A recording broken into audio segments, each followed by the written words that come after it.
Give glory to God, our light and our life.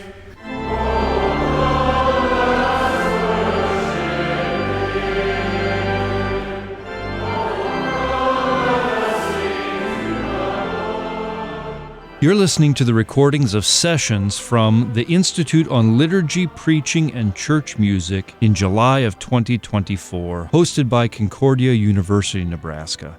If you'd like to learn more about past LCMS Worship Institutes or about those that might be coming soon, visit lcms.org/Worship Institute.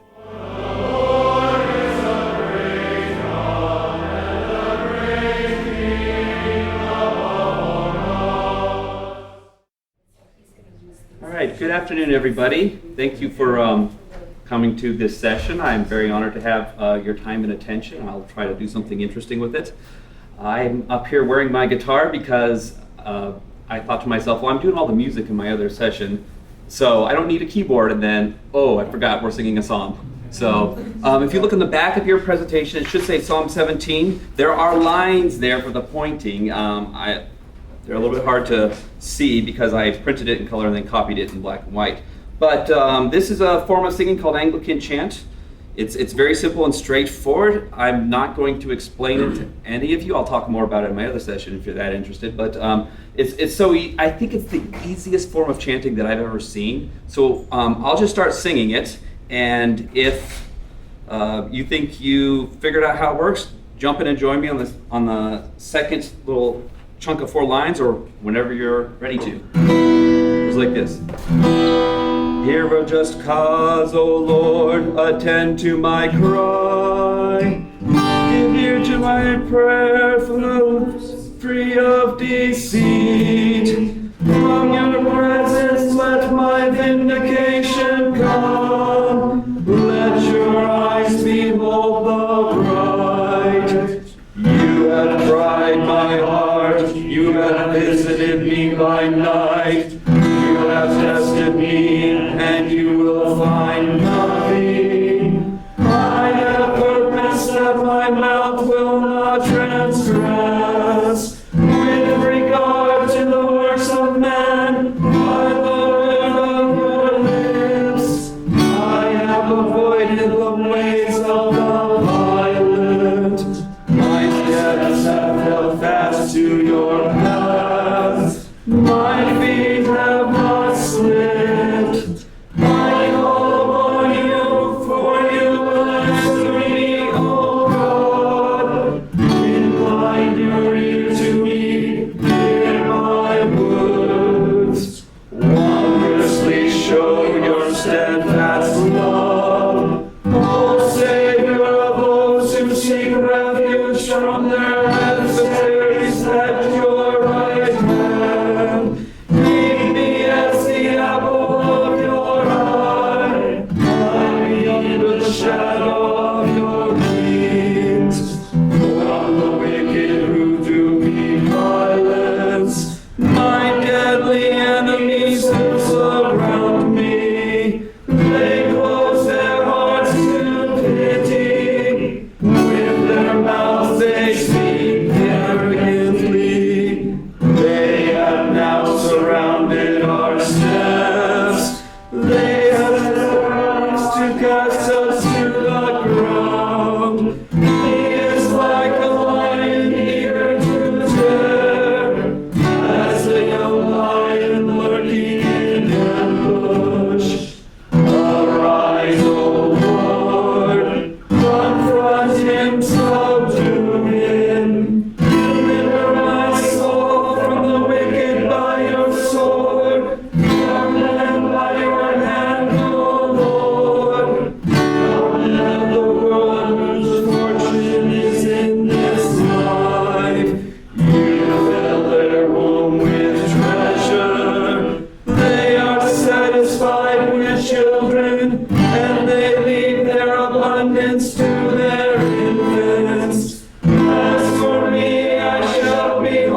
Excellent. It's pretty easy to figure out, right?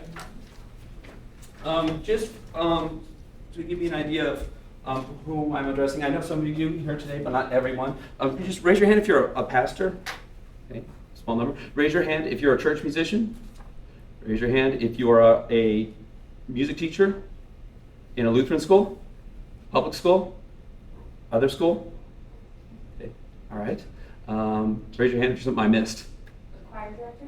Choir director? Okay. At church?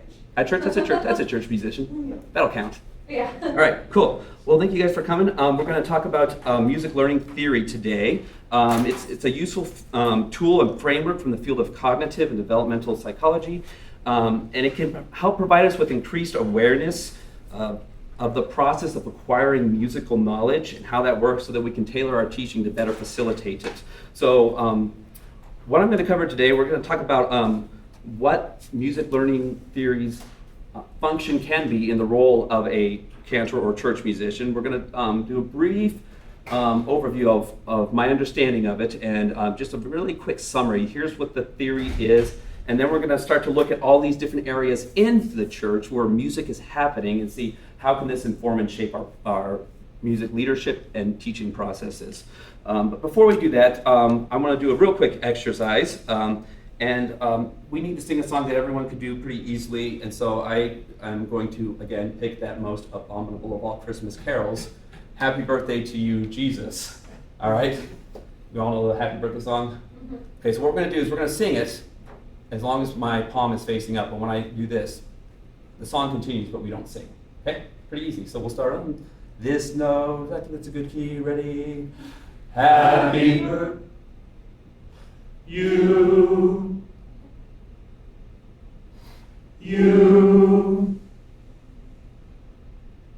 Jesus, to you. Hey, isn't that incredible that you all came in on the exact same note every single time, right? We all knew exactly what note to sing because we know the song. The song is 100% completely inside your mind, and you don't have to guess for the notes, and you're probably whether you're fully aware of it or not, hearing that melody slightly as we're singing it, you're following it in your mind so that when the time comes to bring in your note, you're not going, what am I singing? Where's my note? You know exactly where it is. So let the word of God dwell in you richly, teaching and admonishing one another in all wisdom, singing psalms and hymns and spiritual songs with thankfulness in your heart to God. So there's this connection between the singing that we do and the teaching or the letting of God's word dwell in us richly, which is why I think that things like this can be an important and useful aspect of our musical life as a church. So music learning theory is a useful tool. It developed from research in cognitive and developmental psychology, and it can help shape our teaching. I mentioned that already. So I want to talk about the function of MLT, we'll call it, in the life of a cantor. So we'll talk about overview of the theory and the applicable principles. Why music learning theory? Why would this be valuable to us? The vocation of the cantor takes place in the context of the church, or the church musician, depending on what you want to call him, Director of Parish music. I prefer music czar, but no one else likes that. So the church is called to make disciples by teaching and baptizing, but teaching and the purpose of music in the church, music functions within the rites of the church primarily. And according to the Augsburg Confession, the purpose of the rites is to teach those things that need to be known about Christ. And music is there to support and assist in that function. So the church is to teach.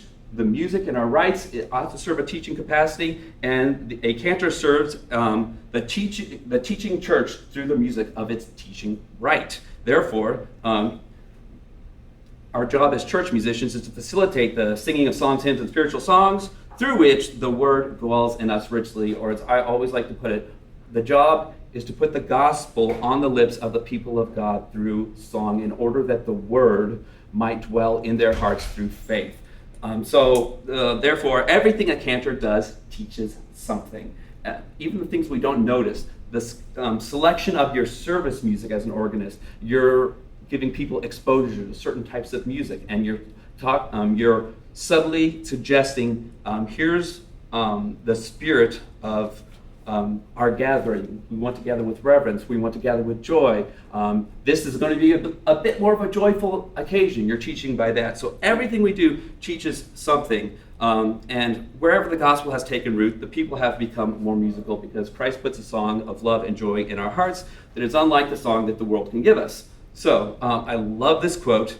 Jonathan Williamson was the founder of Westminster Choir College. The church has a power that the music educator dare not ignore. He was the original popularizer of the term minister of music, which he coined to refer to his graduates, which he sent out into the world to elevate the level of music teaching in churches to make up for the deficit in the public schools.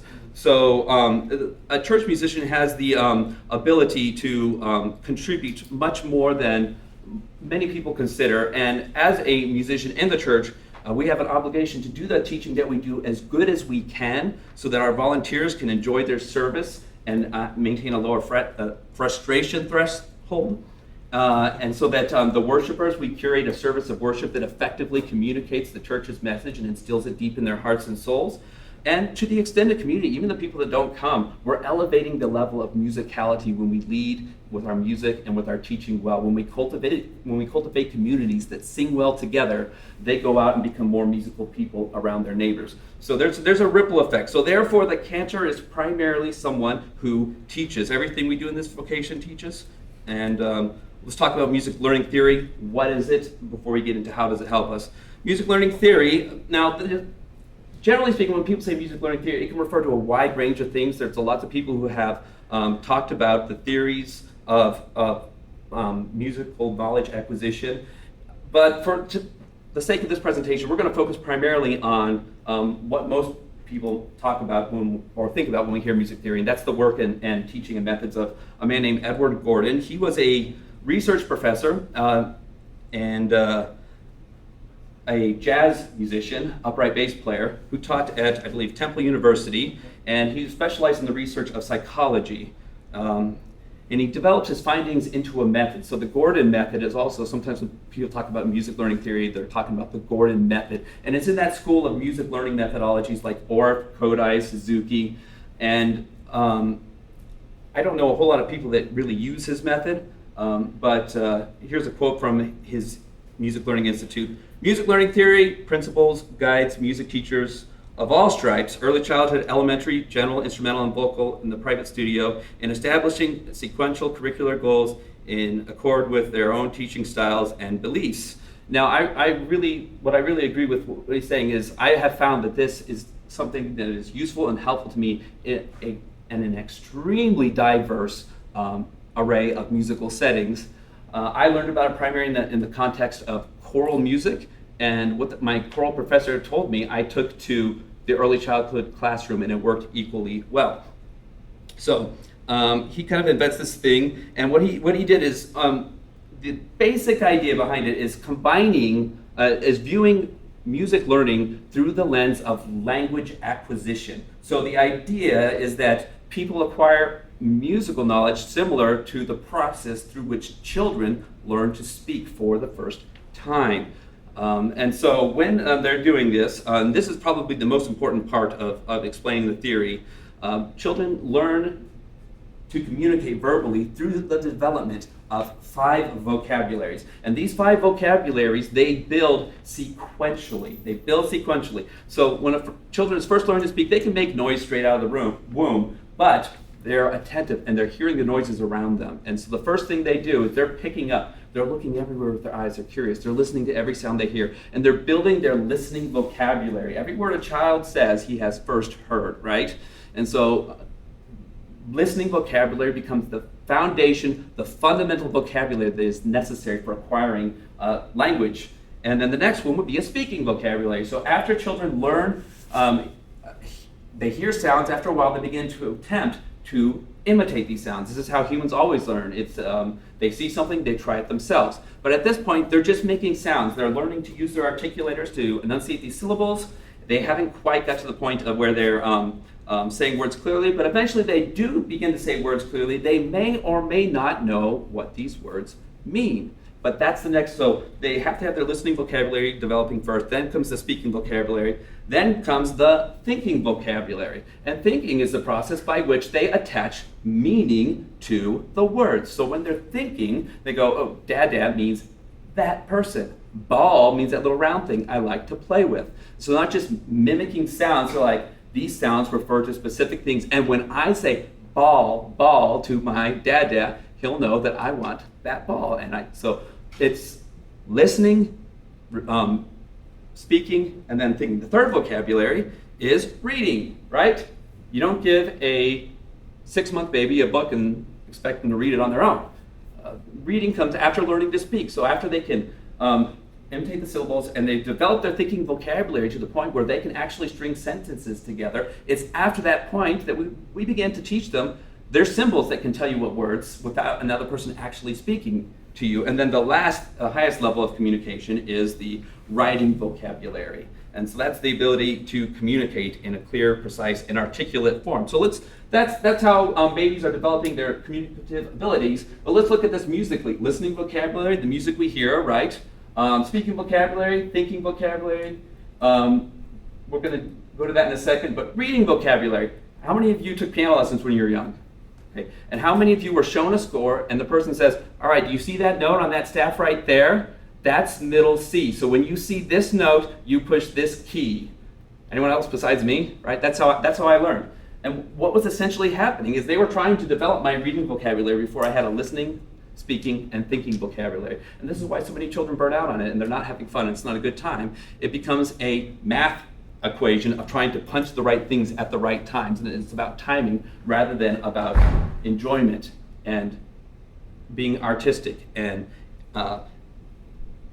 building on the natural love for music and singing that all children seem to have if you just stand back and watch them, right? They love being musical. And so starting with vocabulary 4 is not bad, not a good idea. Now, the key one is that one in the middle, thinking vocabulary. When applied to music, the word we have for thinking is, some of you probably already know it, it's audiation. I believe Gordon coined that term. He may have coined that term, but he used it a lot.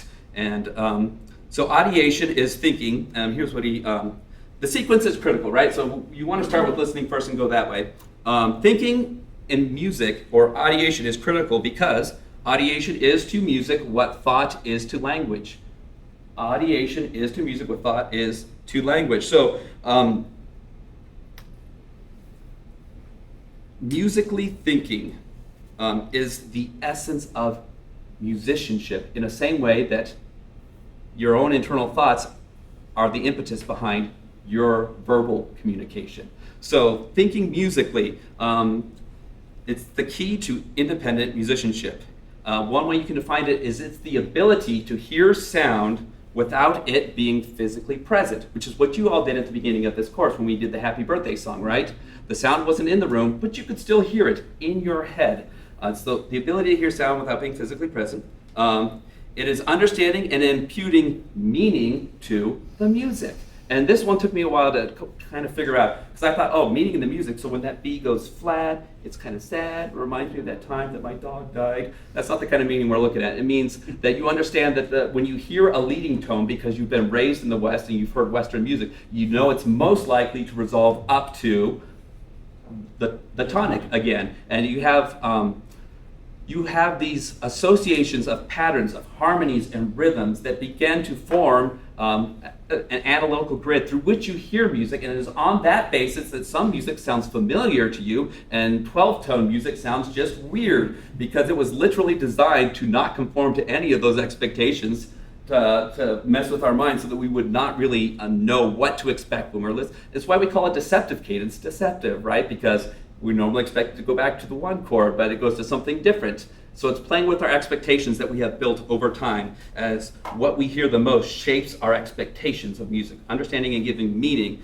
So it cognitively organizes musical sound by resting tone, entrained tempo, and harmonic implication. The harmonic language, some of the research has suggested that a child's relationship to the world of organized harmony and music is set before birth. it's set before birth.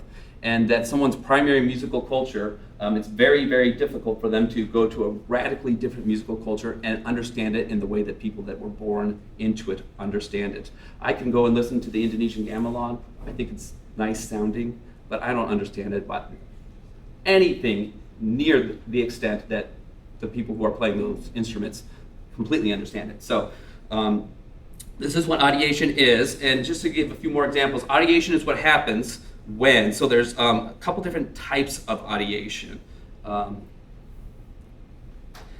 First is when you're listening to music and not just hearing it, right? When you're actively processing, enjoying the sound, then you have more capacity to be surprised when it does something unexpected, or to enjoy the comforting familiarity when it kind of stays in your comfort zone. Reading music is a form of ideation. When you're looking at a score, you're trying to imagine what it says. Writing music is, we ideate when we write, when we recall and perform music from memory, and recalling and writing music from memory.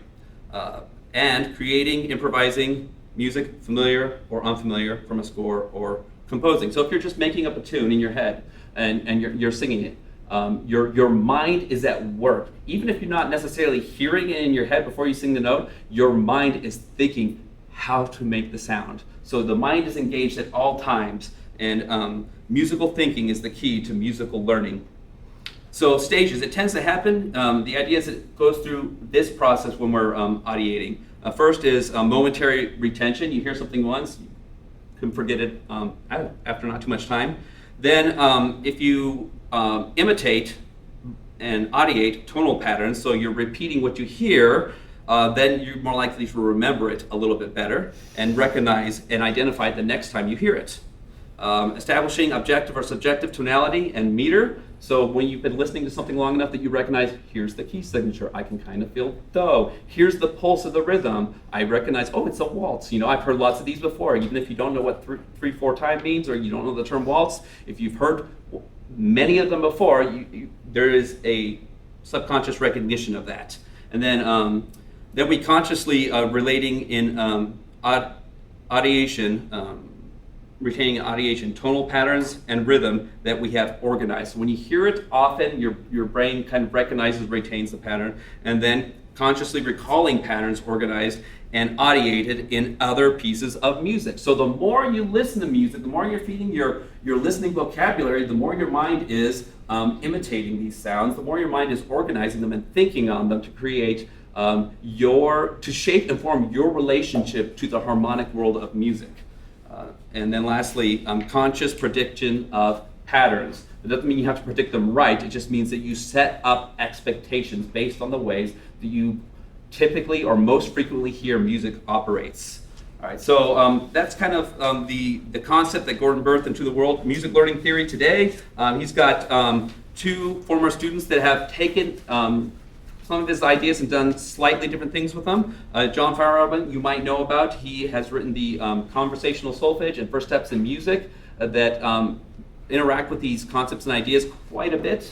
If you have any questions about it, Emily over there is the person to ask. She's one of our most foremost leading experts in Feyerabend pedagogy. And he was a professor at Hart School of Music and did a lot of folk song research, and his materials are very heavily modeled after the Kodai approach, but he has Americanized the substance and sequence of it. And then one of his other students who remained very close to him for life is James Jordan, who is a professor still of choral music at Westminster Choir College, and he took the music learning theory concept and he applied it to learning in an ensemble context. And so where John Feyerabend uses like solfege and things of that nature for the purpose of helping kids develop an understanding of music notation, James Jordan is a little bit more concerned with using solfege to help students learn to sing with good intonation. It's about pitch, it's about aural awareness. So I learned about most of this from the James Jordan side of the spectrum, so that's going to affect kind of my slant on it. And you'll see how, I think, when we get into some of the practical principles. So that's how it lives on today. Applicable principles. So knowing that those 5 vocabularies and the essential nature of the mind, how does this impact or shape? First of all, overarching principles. take every opportunity to teach critical listening, right? Because you got to build that first vocabulary. Somebody who's never heard any music in their life is going to have a very difficult time relating to singing and learning to match pitch. The more music is heard, the stronger that vocabulary is to feed both the imitating vocabulary and the thinking vocabulary. So anytime you can use the reinforced critical listening, and we'll talk about some ways to do that in a minute. Harmonic context is the foundation of oral understanding. So a note by itself is just a note. Its relationship is radically changed when another note is introduced. If you hear one note by itself, you think it's just C. It's just C. But then if you hear a G below it, suddenly that C feels like a tonic. But if you hear an A flat below it, you have a different sort of feel with that C. And so the notes that are around it relating to it inform, shape its meaning. And harmonic context is especially key in the context of ensemble learning. And we'll go over that in a second. Techniques and strategies which engage the musical mind. So the goal is not to get students or people we're trying to share musical knowledge. The goal is not to get them repeating after us like a kind of a monkey see, monkey do imitation thing. The goal is to get their mind to understand the music so that they can do it naturally and it becomes like a second language to them. So bottom line is the focus on sound over score. In the music learning theory approach to music teaching, the idea is they have to listen first, and we want to build musical minds that are artful, beatful, tuneful, right? That can match pitch, that can keep a beat, that can be expressive. Those are more important than be able to say, well, that's a dotted quarter note, and I think it goes like this, but having no actual real concept to relate it to. So those are the big ideas, and so when I first started learning about this, it felt to me like a second like they were anti-sheet music. I think the late James Whitmore really captures this well. We must teach musicians off the grid. Did we hear that just a little while ago? I was really surprised to hear Charles Brown say that, but he also studied with the same professor. We must free musicians from the entanglement of notation. The optics of the musical score are the real problem. Sheet music bad.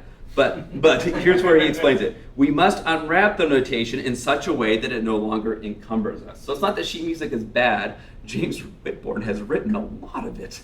His choral music is very, very, very good, and he's always giving it to his ensembles. But the idea is that we're unwrapping it in such a way that, for example, we look at the score and we point to the piece of paper and we say, this is my music. No, that's just a piece of paper. There's notation on it. Music is ephemeral. It's in the air and then it's gone. And that notation is there to remind you or to explain to you some of the information, but not all the information, right? There's only so much that you can communicate in the score. So here's some practical ideas that I think will help make the general concepts more clear. So if we acquire musical knowledge similar to language, how might this impact our rehearsals, our services, our repertoire and programming, our recruitment, and how we prioritize our time? So first off, music, the entire faculty. I'm using music as a verb. Maybe I should have put a K after it. But the idea is, in a Lutheran school context especially, teachers cannot give to the other students something that they don't have. And I'm not going to insert myself into our teacher prep programs and tell them how they need to run it and make sure that every teacher can match pitch and loves to sing. But it's to our disadvantage when we put teachers out there that have anti-musical prejudice, right? And that has happened. And that's to the disadvantage of the students. And then classroom teachers who are unable to sing means that they can't do anything musical with the kids, really, without the music specialist coming in. Versus if every classroom teacher could sing, they could be reviewing hymns with the kids, singing a hymn at the beginning or the end of the day. There's a lot more opportunities for musicking to happen. And music belongs in Lutheran education. Throughout our history, music has never been an elective subject. It has always belonged at the core of what we do. It was considered part of the quadrivium in the beginning of the Reformation, and it was mandatory for all students in all Lutheran schools for thousands of years. A fancy word, quadrivium. Mm-hmm. What does it mean? That's it's a term from classical education. So there was the trivium, grammar, logic, rhetoric, and then the quadrivium was the next level up. Does anyone know the other three? It was music, astronomy, arithmetic, and geometry. And Right before the Reformation, music and math were considered like two branches of the same thing. They were kind of the same subject. And it was the Lutheran Reformers that kind of developed it into its own field. So music in the entire faculty can go a long ways to immersing and enriching the listening, speaking, thinking vocabularies of the students. And telling the teachers, we expect you to come to chapel as much as you're able with the kids and sing with the kids. Further, more frequent chapels. The more you have chapel, the more the children have the opportunity to sing together, the more it becomes natural. At my church and school at Messiah Keller, we have chapel 5 days a week. We went down to 4 this year because of staffing shortage, but we try to have it every day, and because of that, and we sing the same hymns for the whole week, and then we switch them for the next week. Because of that, the children are so familiar with it, there is not a single tune in our hymnal they cannot and will not sing with enthusiasm. Even the most difficult ones that a lot of adults shy away from, those tend to be the ones they love the most. And when new students come in that are from the outside, it's like, whoa, this is a culture shock to them. They're looking around like, what is happening? Because non-Lutherans, non-religious people, they don't have any experience to relate this to. And after a while, you see them kind of following along their hymnal and trying to sing along with the rest of the students. And they realize, well, this is just what we do here, right? This is just singing together is an essential part of Lutheran cultural identity. So the more frequently we can do it together, especially in chapel, and that also gives you the advantage, because we have, in my context, we have chapel so often, every single child enters my music room already knowing how to follow a score because of our chapel buddy system. I don't have to teach. You don't sing this line and then the first line of stanza 2 and then the first line of stanza 3. Their older students, mentors, teach that to them in the context of worship.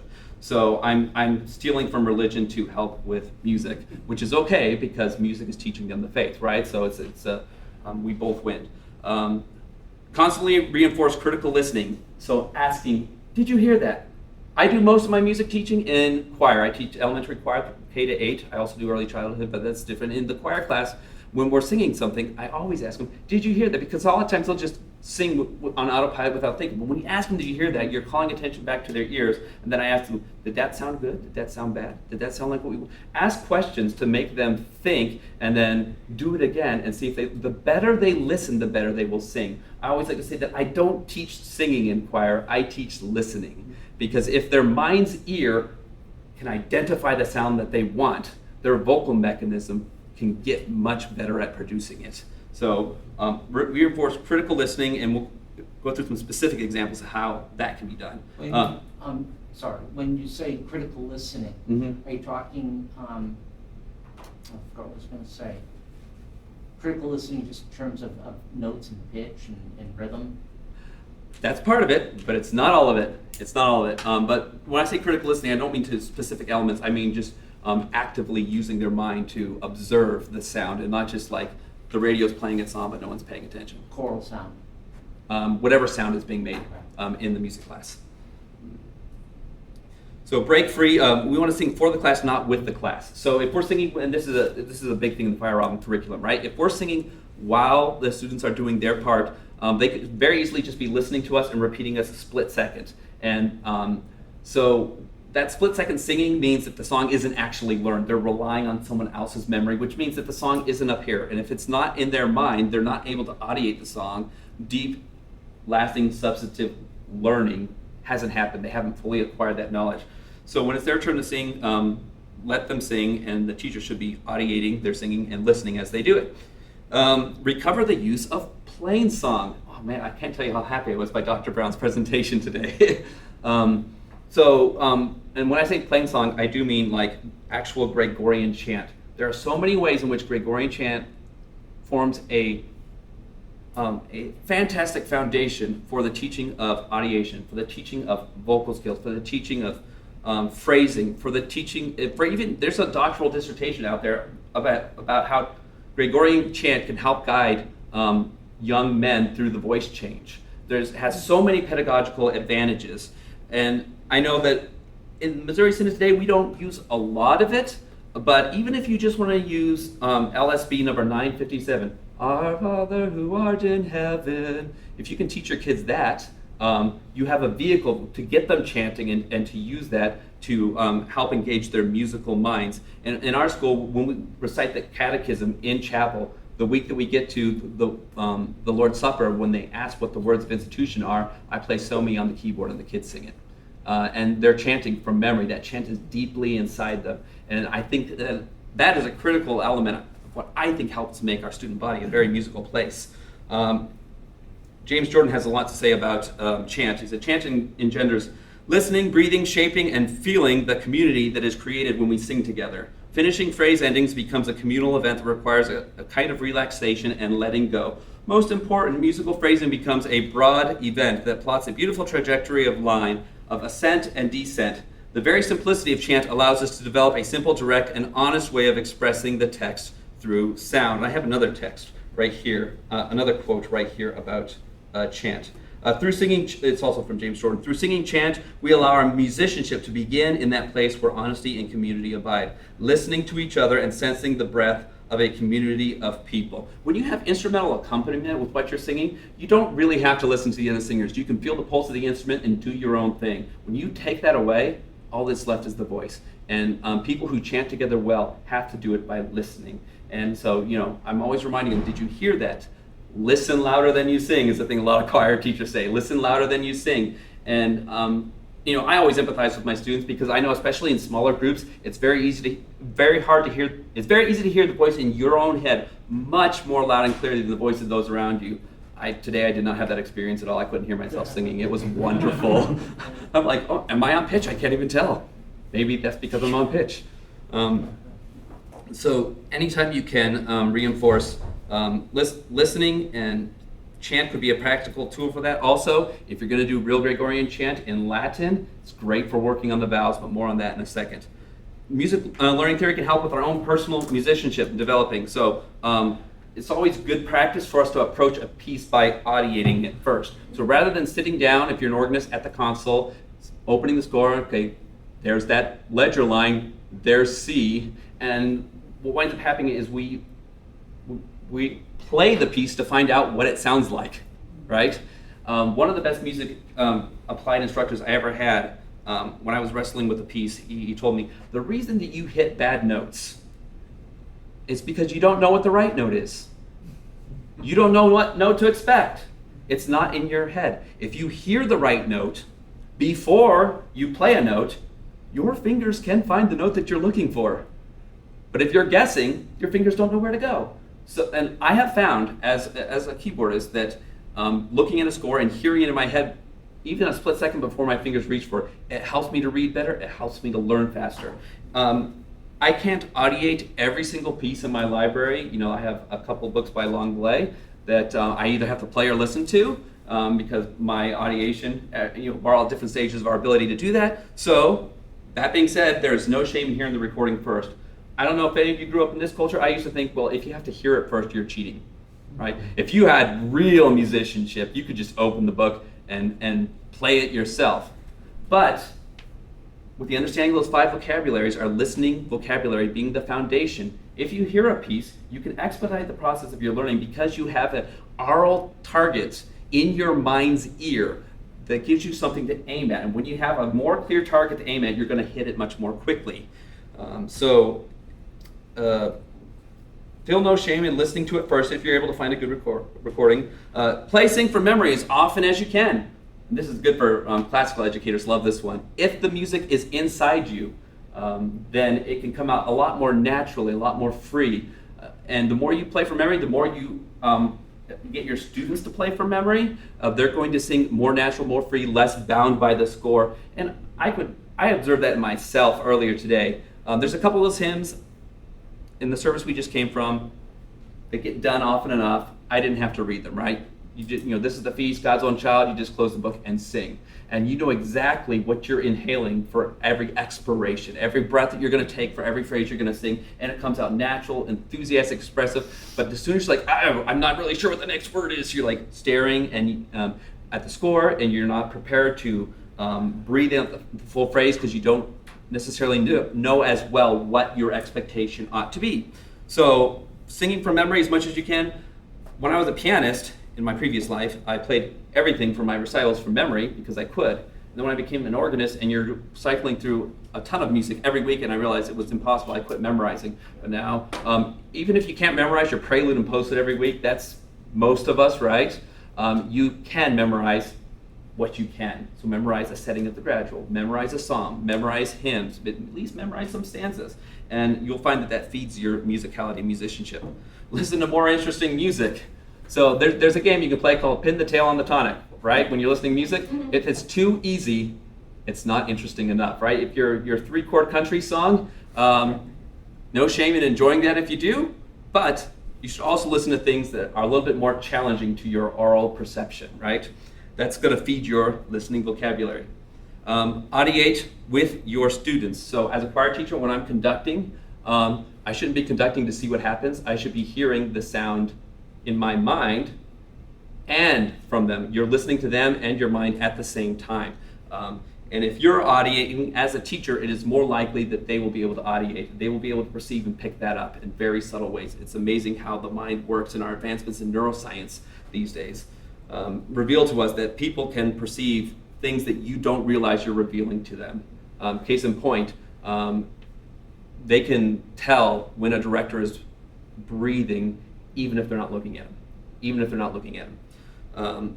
So always model with musicality, because in addition to rhythm and pitch, people will audiate dynamics, tone, articulation, timbre. Every aspect of the sound that they hear becomes something that they can potentially then therefore audiate. So when you model for students, you want to do it as musically as possible at all times. So if you just punch the notes on the piano, that's how they're going to sing it, and that's not what we want, right? So early childhood and preschool music, which I do 4 times a week, 4 to 8 times, depending on how big our enrollment is. First thing you can do, especially with the little kids, sing to them. Sarah Bareeza runs a podcast called Music in the Church, and she talks about something that I can't do, which is during the sermon, she sneaks out and she goes into the nursery and just sings to the babies. She sings to the babies. She's feeding their musical minds, and she's giving them, expanding their listening vocabulary, and especially with young children, what's happening in their mind when you look them in the eye and you sing directly to them is firing off neurons and synapses that is stimulating their cognitive ability greater than almost anything else we know. Singing to a child, a very young child, is one of the most important things you can do to them. Might as well sing them some hymns, right? Might as well sing them some psalms. Anything you can sing to them, it's engaging their musical mind. Start early. So a lot of people think, well, when they go to school, they can be music. No.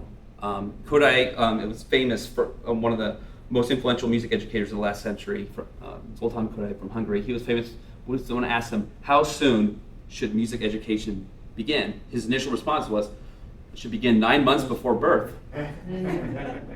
But after time, he revised his answer. And when they asked him again, he said, music education should begin 9 years before the birth of the mother.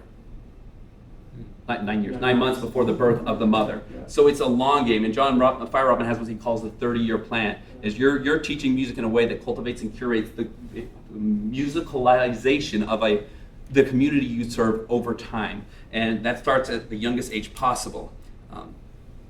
And children are listening to music in the womb. They are listening. Do music more frequently. The more often you can do music. So that's like with chapel, having more frequent chapels. The younger kids they need musical stimulation because musical aptitude peaks at birth. When somebody is born, they're as musically intelligent as they're going to get. Their genetic cards have all been kept. It peaks at birth and it begins to decline.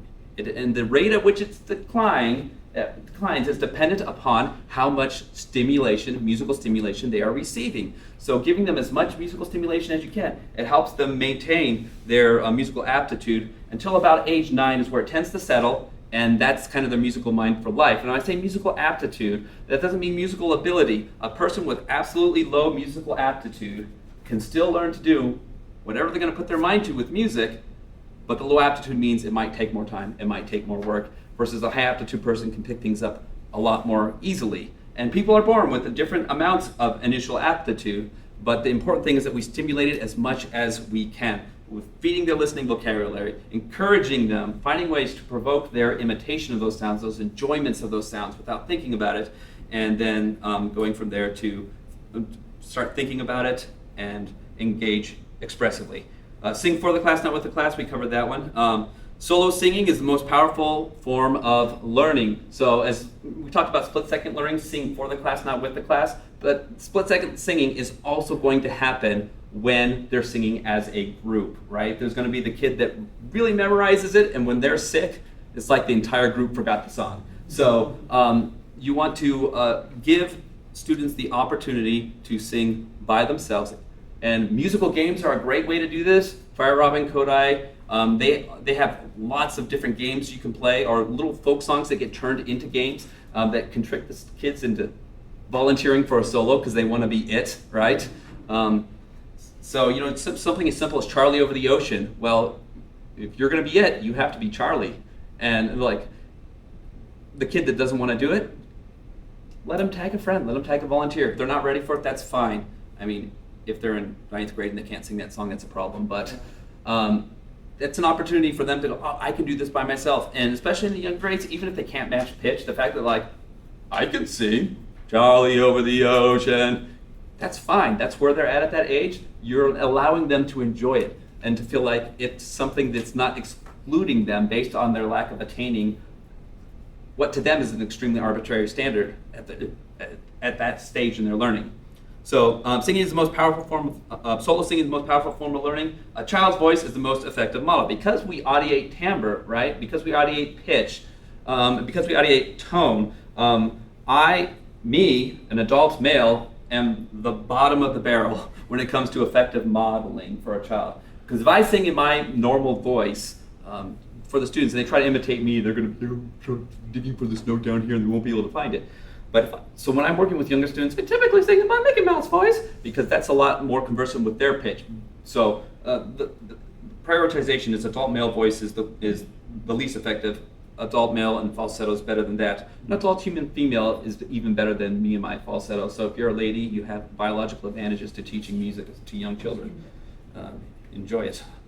And then, but the most effective is if you have a child that sings in the way they're getting it, you want the other students to be able to imitate that. You ask them to imitate it, it's going to feed their mind's ear with the listening vocabulary you want to build on. They should hear something at least 4 times before they are asked to sing it. So stimulate that listening vocabulary as much as you possibly can. Don't ask them to repeat, especially with younger students, don't ask them to repeat right away as soon as you do it. Give them a chance to, and trick them into listening, right? So sing it for them once. Okay, can you guys keep a beat like this while we sing it, all right? And when I get to this point in the song, can you throw your hands up in the air? And so they're just like, oh, we're playing a game. They have no idea that they're actually building their listening vocabulary. You're tricking them into listening, and you want to do that as much as you can. So classroom music, musical experiences before understanding. So this goes back to the teaching of piano notation, right? This is a C, but that C means nothing to them. This is a tonic, but that means nothing to them. You guys have heard the saying, writing about music is like dancing about architecture, right? Using words to describe it. And the way one of my other professors put it was, analyzing music is like dissecting a frog. When you start to analyze music, you put it on the table and you open it up, and suddenly it becomes a specimen. And that's not what music is supposed to be. And that's not to say that music theory has no value. But if the theory is not connected to experience that we have with doing music, it becomes non-constructivist, right? So knowledge is formed when you take what the knowledge that is there, you introduce something that is new that they don't know, and we bring those two things together to form a new knowledge. And so if something is completely and entirely foreign to them, if they can't relate to it at all, analyzing it is just going to further that. But if it's analyzing music they understand, music they have experience with, then it's much more likely that they'll be opening to deepening their understanding, especially if it's music they appreciate. So build as many musical experiences as you can. Oral literacy before notational literacy, so that's sound to sight. Include live music as much as you can. Recorded music doesn't affect the mind in the same way that live music does. So the more someone is listening to a CD, the more that's a product. It's not real in the same way. So if they're listening to a Mozart piano sonata on a CD, it's very easy to see the kids do this more often. If you bring in a pianist to play a piece for them, suddenly the interest level skyrockets, right? So the more you can do things live, it's really hard to get, touring professionals to come visit your music classroom several times a week. But anything live you can do, if you play an instrument, perform for them. If you're a singer, sing for them. Much live as possible. More explore and create than paint by numbers. So often it's easy to fall into tendencies, I need them to sing this. And so we're going to look at that score, we're going to follow the instructions. Music becomes a process of painting by number. You either sang the right note or you didn't. You sang the right words and you didn't. And music isn't just about getting those things right. It's about expressing the human spirit. And so the more opportunities you have for them to explore being musical, to try improvising, to play little games with music, to try making up their own things musically, it won't just become this, music ceases to become just a demanding taskmaster that can never be satisfied. And it starts to become something that is a part of who they are. So that's in the general music classroom. For children's choirs, here's some of the ways I found it to be useful. Trick them into listening, right? So, stop them. Did you hear that? Let's try it this way. Which way sounded better? All right, let's have the boys sing it. The girls sing it. Which one sang it more sad? All right, should this be sad? All right, good. Let's try to sing this in a sad way as possible. Boys by yourself, girls by yourself. Who sang it more sad? What can we do to make that more sad? How about this side of the room? This side of the room. Anything you can do, especially if you have an even number of boys and girls, it makes it easy for rivalry, but this side and that side will work just fine. Use bad technique to teach good technique. So the easiest example is the pirate R's, right? How great thou art. Okay, now sing it with a tall ah, how great thou art. Instead of saying, don't do that, tell them, do it that way, do it wrong. Now do it the other way. Did you hear that? Right? Always come back to it. Did you hear that? Are you listening? Did you hear how that changed? And so that instead of telling them, their own mind is coming to its own little aha.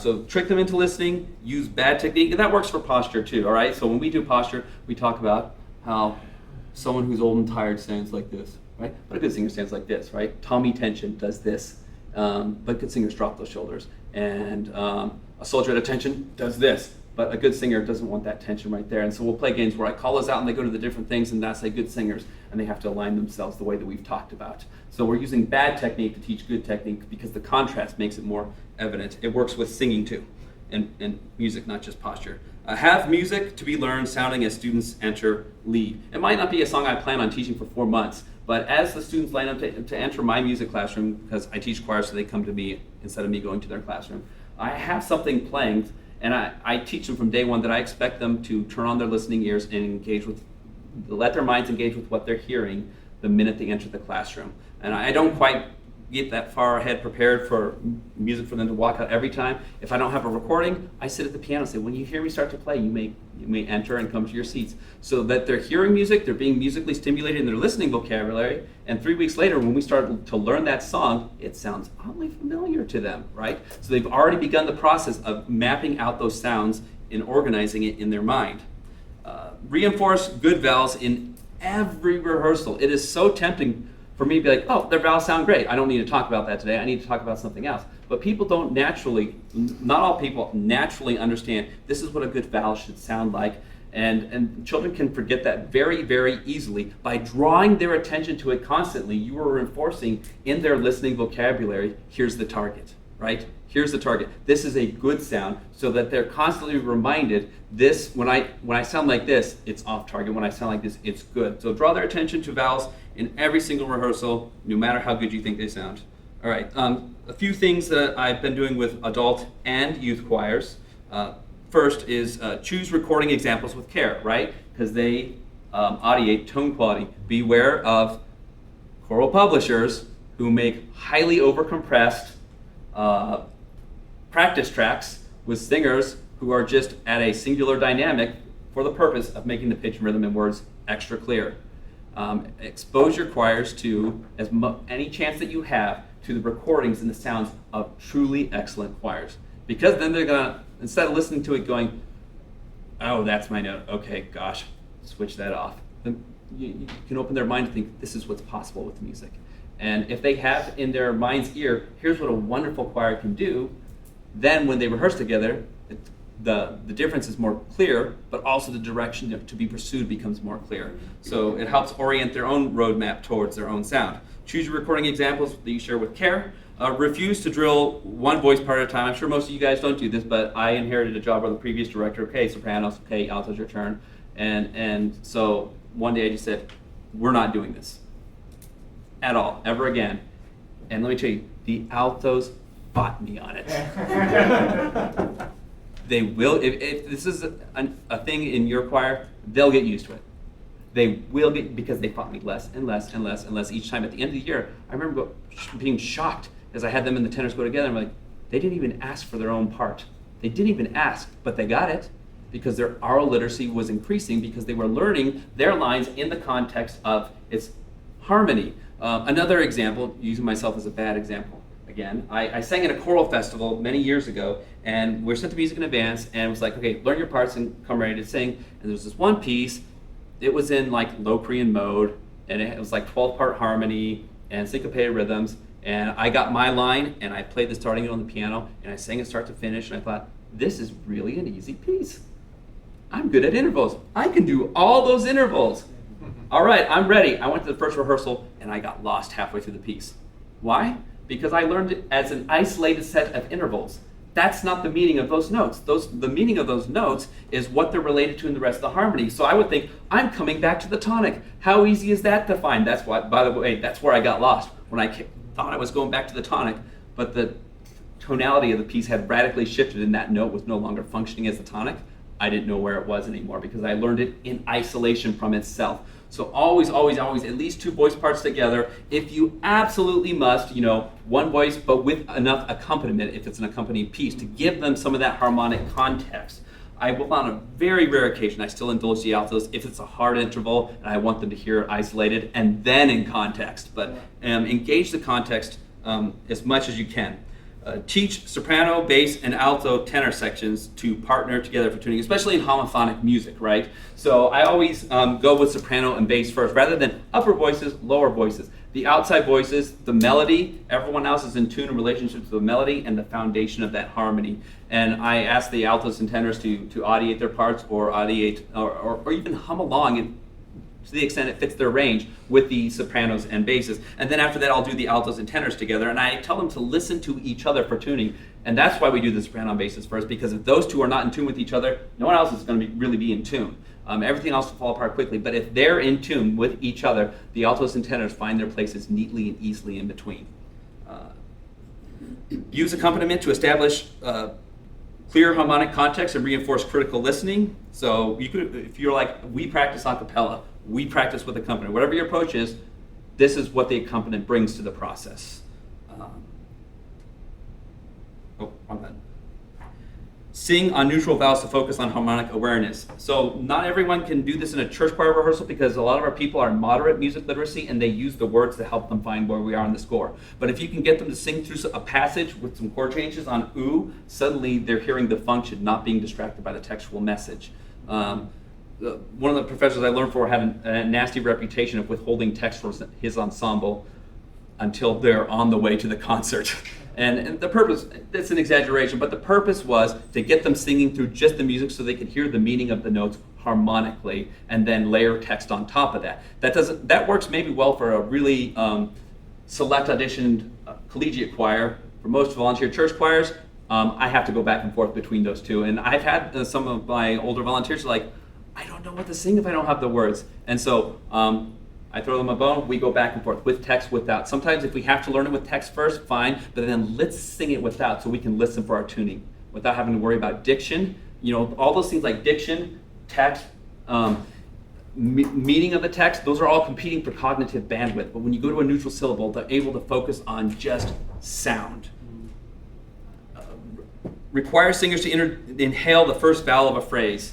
I was at a workshop with Tom Shelton, and he would constantly get on us for if we didn't inhale the vowel, like coming out on the word who, if we didn't inhale who, he said, oh, those are crummy vowels. Don't sing with crummy vowels. And if you make the shape of the vowel you're going to sing, if you begin to form that as you inhale, two things happen. First of all, you're much more likely to find it quickly when you sing because all the parts are already in the proximate location. But second of all, the person is thinking about the phrase they're supposed to sing. They're thinking about the phrase that's coming up rather than inhale. What's the next word?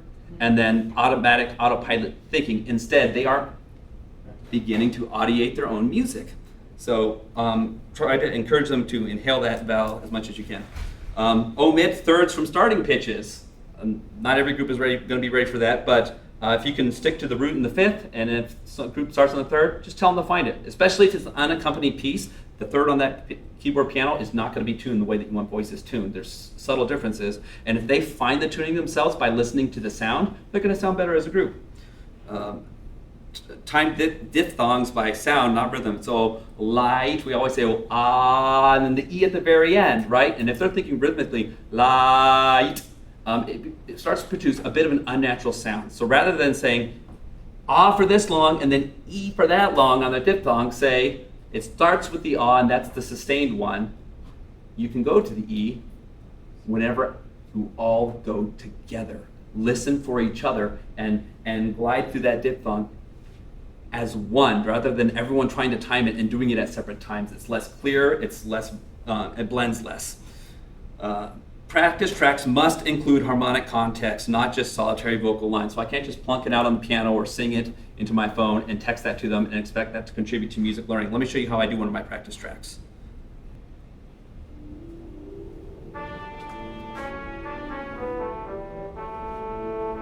This is the tenor track.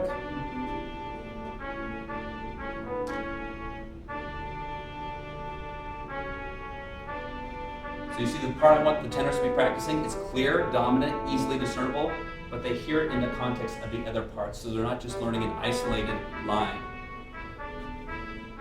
Some people like to sing on practice tracks they give. If you can model all four parts, more power to you.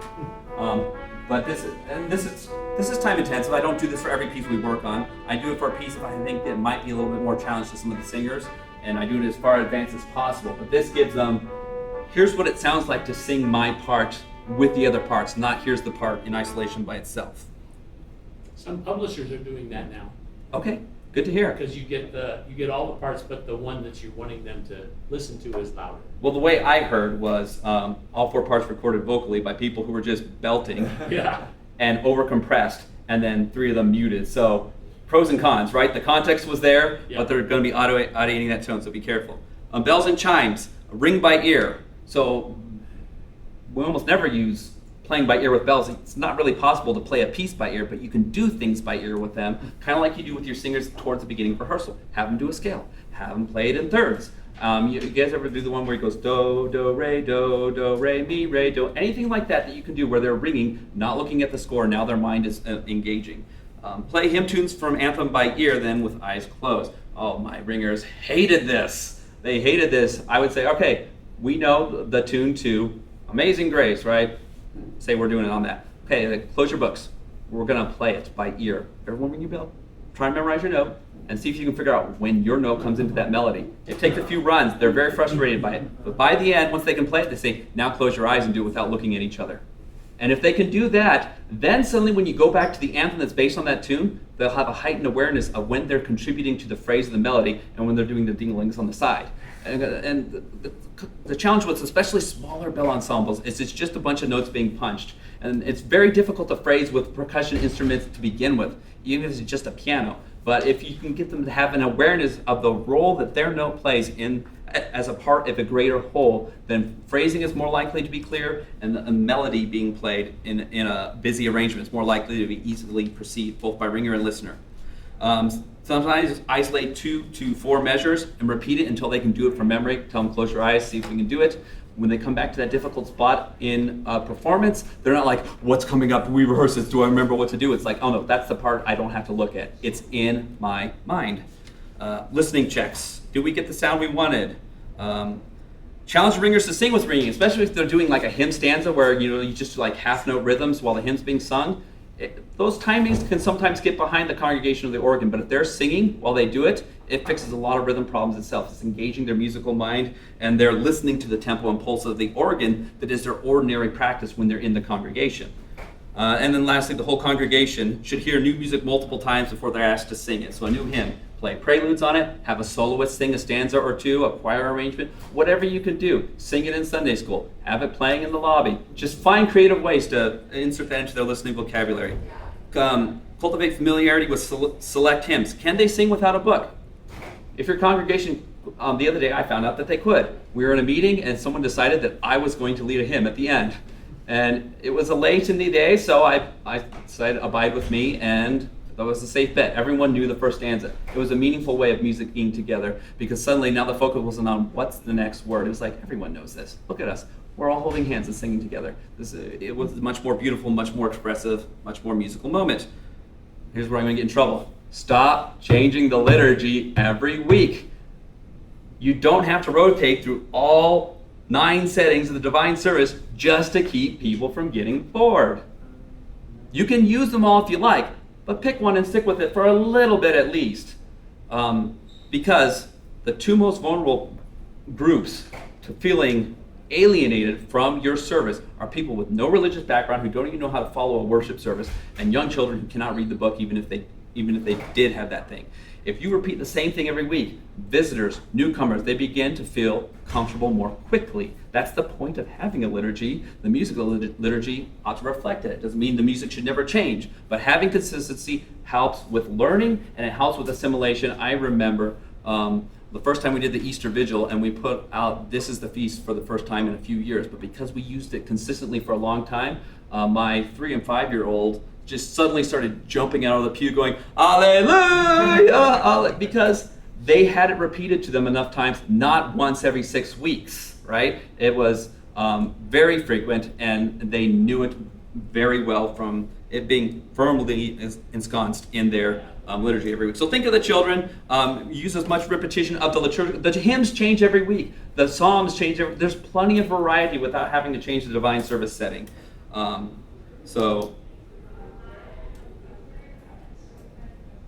Just a few resources. Thank you guys for your time.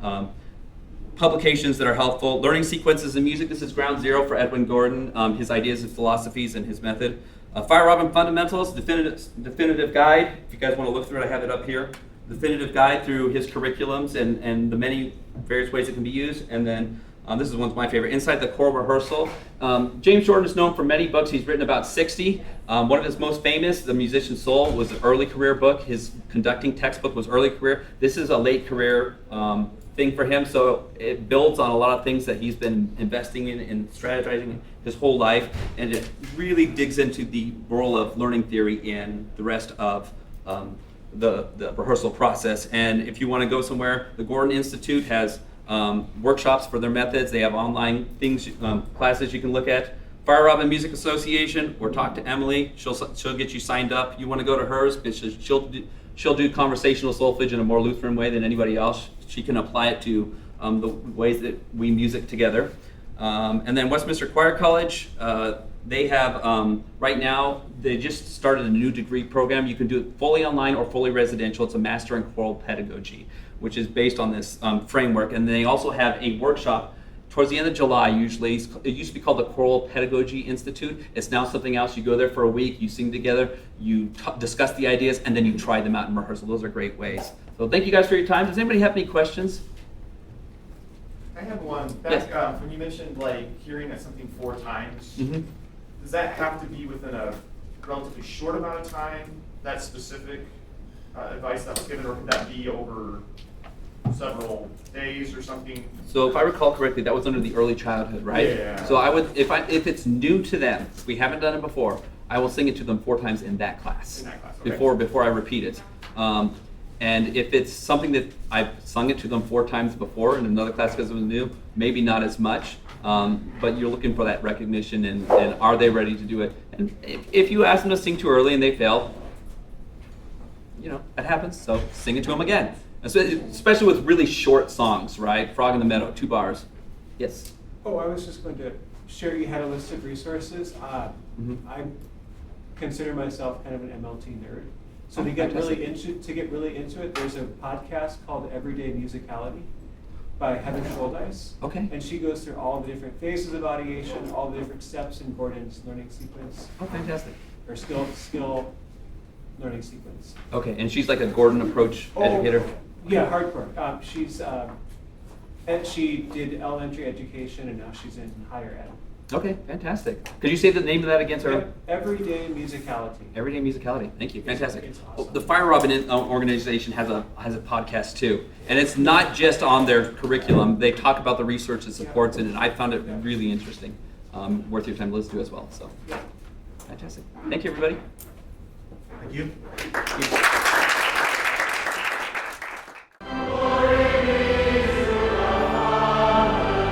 Thank you for listening in to this recorded session from the Lutheran Church Missouri Synod's Institute on Liturgy, Preaching, and Church Music. We hope you'll join us at one of our conferences in the future. Visit lcms.org/worshipinstitute for more information. lcms.org/worshipinstitute.